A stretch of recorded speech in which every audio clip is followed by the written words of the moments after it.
Magandang umaga po mga bayan. Welcome sa ating panibagong update ngayon. Dito tayo ngayon sa Makiling National Park Zone na kung saan ating puntahan ngayon mga kababayan yung mismong Laguna Regional Hospital na ipapatayo ni Gobernador Ramil Hernandez. Ayan po yung site mga bayan. Oh. Ang kagandahan nito mga bayan ay nasa kalagitnaan po ng Laguna. Kung ikaw ay taga San Pedro, taga Binyan, or Santa Rosa, or Cabuyao, ay ito ay malapit lang. Santa Cruz, Paite, no? Itong pagtatayuan nitong ospital mga bayan ay nasa strategic area, nasa kalagitnaan mismo ng probinsya ng Laguna. So yan po ang ating pupuntahan ngayon para pag mag-pole construction na ito mga bayan ay talagang alam na ninyo, no? Pag matapos na, alam na ninyo kung saan niyo dadalhin ang inyong mga pasyente. Ayan po, sa area na yan.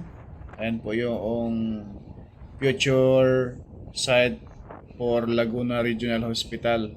Katabi lamang siya mga kabayan ng National Highway, no? Ayan po, kitang-kita naman natin mga bayan. Kaya samahan niyo po si Purka Studio. Please like, share at subscribe po sa ating YouTube channel, Purka Studio.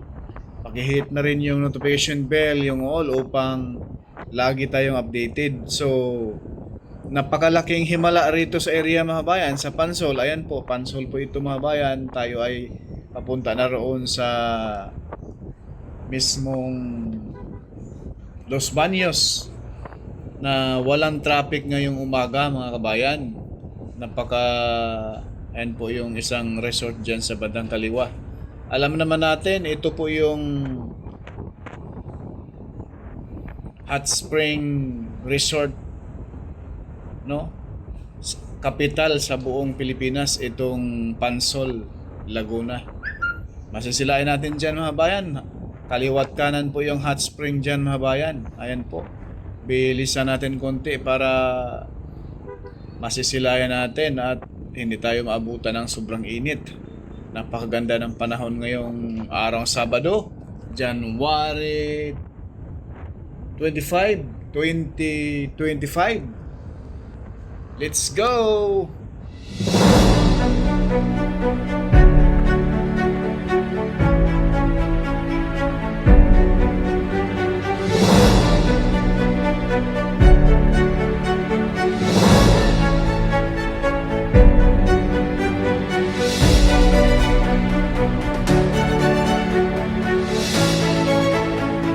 Dito sa gawing kanan nito mga bayan, kanto, ayan po, dyan.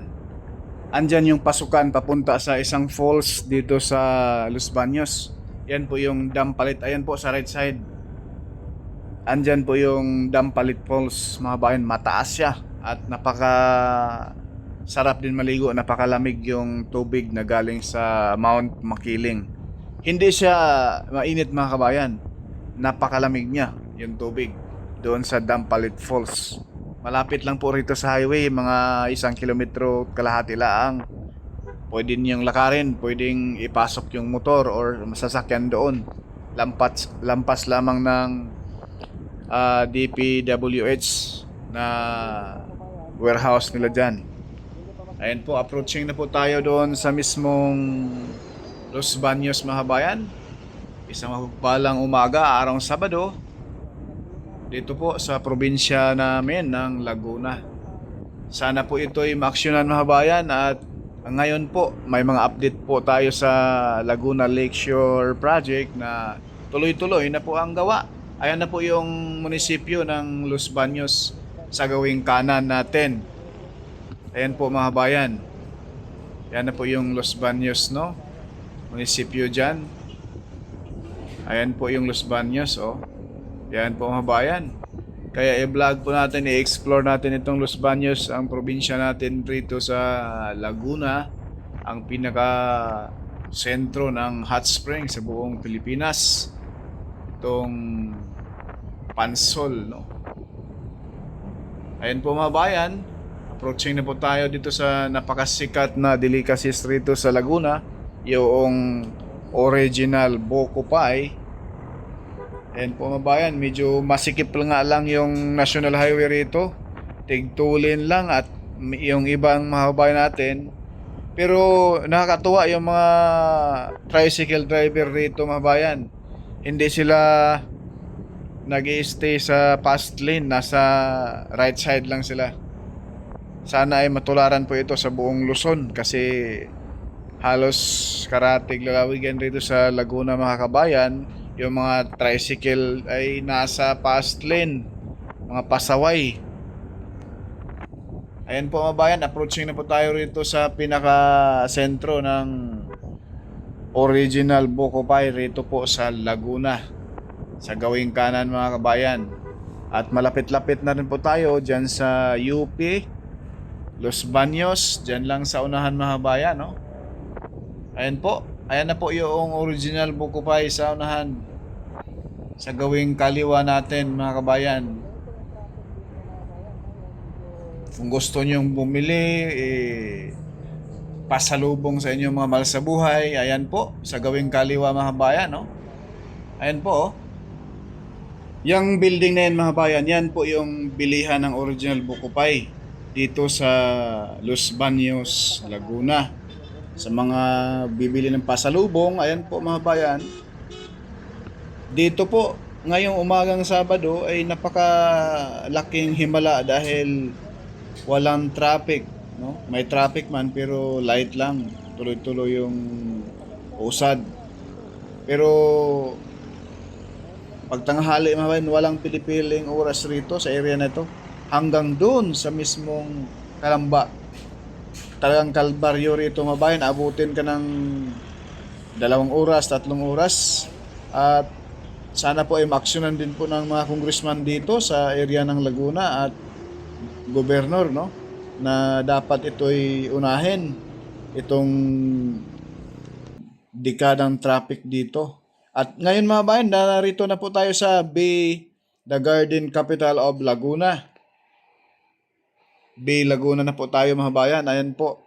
Diyan na po sa unahan, ayan po sa taas natin, tinuro natin. Sa unahan na po mga bayan, yung mismong Future Laguna Regional Hospital na itatayo ni current Governor Ramil Hernandez. Ayan po mga bayan, sa unahan, tuloy-tuloy lang po tayo. Magandang umaga. Napakagandang probinsya ng Laguna mga kabayan. Napakaganda yung view. May mga drone shot din po tayo maya-maya doon sa site mismo sa pagtatayuan nitong Laguna Regional Hospital. At talagang napakaganda mga bayan. Talagang sobrang ganda yung view. At yung mga magpapagamot sa ospital ay makakalanghap ng sariwang hangin. Dahil ang palibot nito mga kabayan ay mga palayan. At talagang kabundukan din po yung palibot mga bayan. Pero malayo sa pagtatayuan ng ospital. Napakalapad na palayan at napakalawak yung patag. Kaya napaka-presko yung area na ito. Dito po sa probinsya ng Bay Laguna. Poypoy, Barangay Poypoy, Bay Laguna. Ayan po, yung Bay Laguna mga bayan, isang ano po yan, lungsod, no?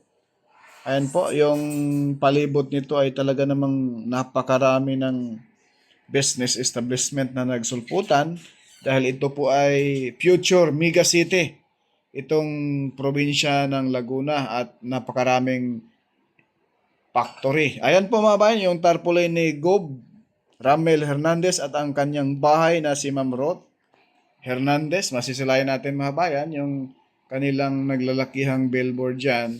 Dahil dyan sa unahan, mga 1 kilometro mula rito sa footbridge na ito, right side, andyan na po yung mismong pagtatayuan nitong Laguna Regional Hospital. Ayan po mga bayan, dire-diretso lang tayo sa unahan dyan. At ngayon, Pagkalampas natin nito, may stoplight dyan. Pagkalampas ng stoplight, right side po, may gate. Yan na po yung gate na yan. Papasok doon sa mismong pagtatayuan ng Laguna Regional Hospital. Ayan po nung stoplight dyan sa unahan mga bayan. Lampas lang tayo konti dyan. Mga 20 meters or 50 meters. Lampas tong stoplight na ito. Lampas tayo dyan. Unahan konti mga bayan. Yan na yan. Laki ng income ng Laguna eh. Ito sa amin sa Pinas. Mayroon din.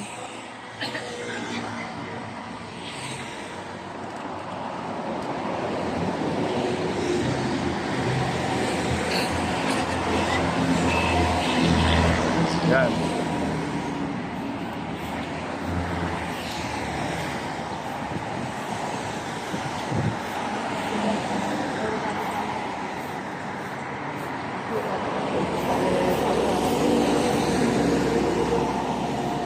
Ayan po mga bayan, yung mismong contract cost, no? Ayan. Kita niyo mga bayan, no? Sir? Opo, marami na yan.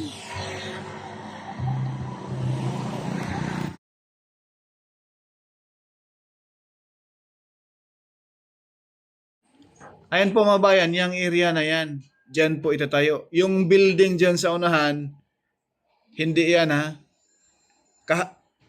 Yung bakanting luti, yung may mga bakal na yan, yung napakalapad, yan na po, yan mga bayan. Diyan po itatayo yung future